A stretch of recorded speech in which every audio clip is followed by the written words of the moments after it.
So now let us start with the next topic of the electrostatic, which is very important.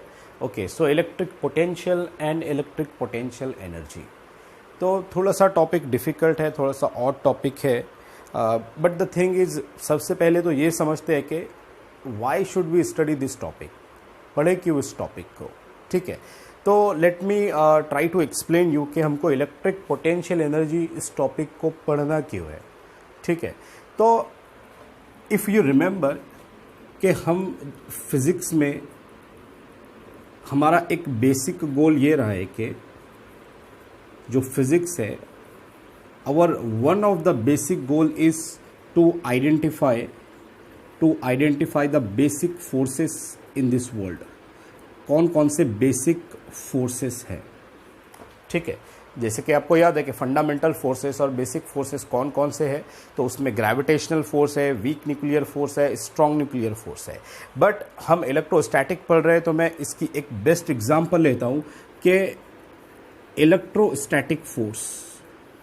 ठीक है, electrostatic force ये इसका एक best example है basic forces का, या फंडामेंटल फोर्सेस भी हम बोल सकते हैं कि फंडामेंटल और बेसिक फोर्सेस का एक बेस्ट एग्जांपल जो है ये है इलेक्ट्रोस्टैटिक फोर्स.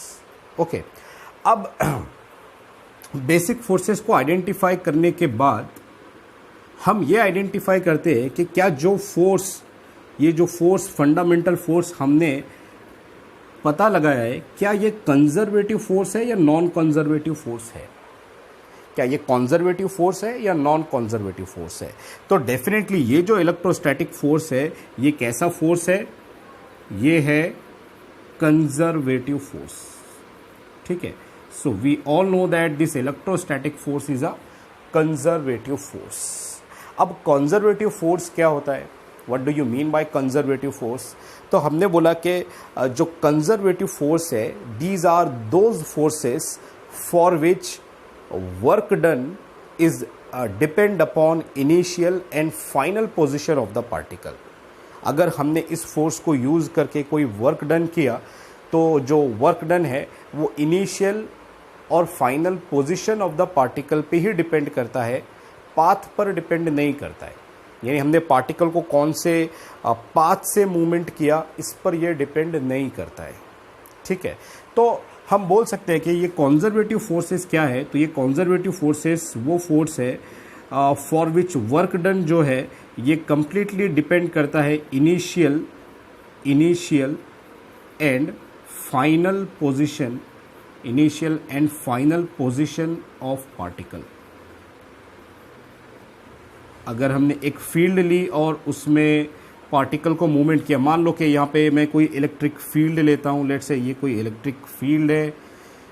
ठीक है, और यहाँ पे अगर मैं कोई पार्टिकल है उसको इस पॉइंट ए से पॉइंट बी पर मूवमेंट करता हूँ. ठीक है, तो ऐसा करने में जो वर्क डन मुझे करना पड़ेगा तो वो वर्क डन ये डिपेंड होगा final position of the particle या फाइनल कॉन्फ़िगरेशन पर. ये पाथ पर वो डिपेंड नहीं होगा. ये पाथ जो मैंने लिया है ये इस पर डिपेंड नहीं होता है. ठीक है, तो इसको आगे डिटेल में ही पढ़ना है. ओके, सो ये तो हो गया कि इनिशियल और फाइनल पोजीशन पे ये डिपेंड करता है. या फिर हम ऐसा भी बोल सकते हैं कि जो वर्क डन है ये work done it is independent of the path taken. It is independent of path taken. तो ये पाथ पर डिपेंड नहीं करता. ठीक है, तो हमने फंडामेंटल फोर्सेस पता लगा लिए. फिर हमने ये बोला कि क्या ये कॉन्जर्वेटिव है या नॉन कॉन्जर्वेटिव है, ये भी हमने पता लगा लिया. ठीक है, अब ऐसा हम क्यों कर रहे हैं कि why we are identifying whether this force is conservative force और non conservative force.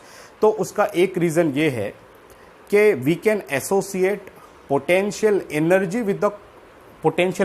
With the conservative forces. हम कॉन्जर्वेटिव फोर्स के साथ पोटेंशियल एनर्जी को एसोसिएट कर सकते हैं. यहाँ पे मैं लिखता हूँ कि we can associate potential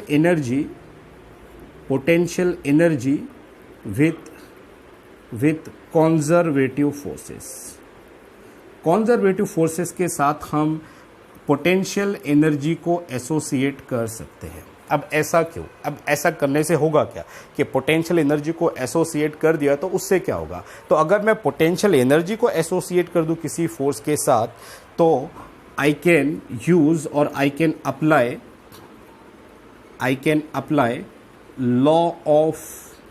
law of conservation of energy, law of conservation of energy to the closed system including all the forces। सारे फोर्सेस को इंक्लूड करके मैं किसी भी क्लोज सिस्टम पर लॉ ऑफ कंजर्वेशन या principle of conservation of energy को apply कर सकता हूं। अब आप सोच रहे होंगे कि इससे क्या होगा कि भाई law of conservation of energy को अप्लाई किया तो उससे क्या होगा? तो बहुत ही आसान है कि मैं अपने रिजल्ट के एक्सपेरिमेंट, जो भी एक्सपेरिमेंट मैं परफॉर्म कर रहा हूँ उसके रिजल्ट मुझे आसानी से मिल जाएंगे। I can determine the result of experiment, और ये आसानी से मैं कैलकुलेट कर सकता हूँ। मेरे रिजल्ट ऑफ द एक्सपेरिमेंट मैं आसानी से कैलकुलेट कर सकता हूँ, ठीक है। लेकिन एक सवाल ये भी आता है कि भाई पोटेंशियल एनर्जी एसोसिएट करना और उसके बाद law of conservation of energy को अप्लाई करना और उसके बाद एक्सपेरिमेंट के रिजल्ट कैलकुलेट करना, बजाय इसके यहाँ पर हम डायरेक्टली फोर्सेस ही कैलकुलेट कर लेते हैं। यहाँ पर फोर्सेस तो हमने आइडेंटिफाई कर लिया, तो यहाँ पर हम डायरेक्टली फोर्स डिटरमाइन कर लेते कि फोर्स कितना है, ओके। लेकिन यहाँ पे एक प्रॉब्लम है, ये जो कॉन्जर्वेटिव फोर्सेस है, ये जो कॉन्जर्वेटिव फोर्सेस है ये सारे के सारे वेरिएबल फोर्सेस होते हैं। कैसे होते हैं? ये जो कॉन्जर्वेटिव फोर्सेस की हम बात कर रहे हैं ना, ये प्रॉब्लम इसके साथ ये है कि ये सारे वेरिएबल फोर्सेस है, ये और वेरिएबल फोर्सेस का प्रॉब्लम ये है कि वेरिएबल फोर्सेस के लिए मुझे वर्क डन कैलकुलेट करना बहुत डिफिकल्ट काम है, ठीक है। इसके लिए मुझे वर्क डन कैलकुलेट करने के लिए मुझे ये जो वर्क है इसको कैलकुलेट करने के लिए बहुत ज़्यादा डिफ़िकल्टी होती है, ठीक है। यानी ये कॉन्जर्वेटिव फोर्सेस है, कॉन्जर्वेटिव फोर्सेस ये सारे के सारे वेरिएबल फोर्सेस होते हैं, और अगर वेरिएबल फोर्स है तो वर्क कैलकुलेट करना थोड़ा एक मुश्किल काम है। तो आसान काम क्या है? तो अगर कॉन्जर्वेटिव फोर्स है तो फिर आप उसके साथ पोटेंशियल एनर्जी को एसोसिएट कर दो, direct law of conservation of energy लगा दो किसी क्लोज सिस्टम पर including all the forces, and directly you can calculate the result of the experiment जो भी तुम परफॉर्म कर रहे हो। And law of conservation of energy क्या है? That you know very well, ठीक है। तो ये रीज़न है कि हम इस टॉपिक को पढ़ने वाले हैं, इलेक्ट्रिक पोटेंशियल एनर्जी को, क्योंकि हमको पता है कि ये जो इलेक्ट्रोस्टैटिक फोर्स है ये एक वेरिएबल फोर्स है। तो वेरिएबल फोर्स के लिए वर्क डन कैलकुलेट करना थोड़ा एक मुश्किल काम है, ठीक है। तो फिर हम क्या करेंगे? तो इलेक्ट्रोस्टैटिक ये जो कंजर्वेटिव फोर्स है इसको हम एसोसिएट करेंगे, इससे एसोसिएट करेंगे पोटेंशियल एनर्जी को। तो डेफिनेटली हमको ये potential energy, electric potential energy को पढ़ना ज़रूरी है। Why? So that we can calculate the result of the experiment by applying law of conservation of energy. Okay, so I hope तुमको समझा है कि हम पढ़ने क्यों वाले हैं इस टॉपिक को। तो अगले लेक्चर में विल सी कि इसकी प्रॉपर सीक्वेंस क्या है, कौन से टॉपिक पहले पढ़ने हैं और कौन से टॉपिक बाद में पढ़ने हैं।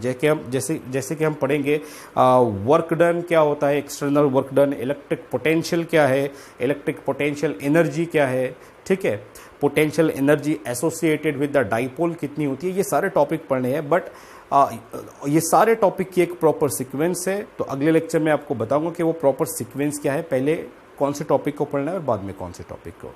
Okay, so see you in the next lecture.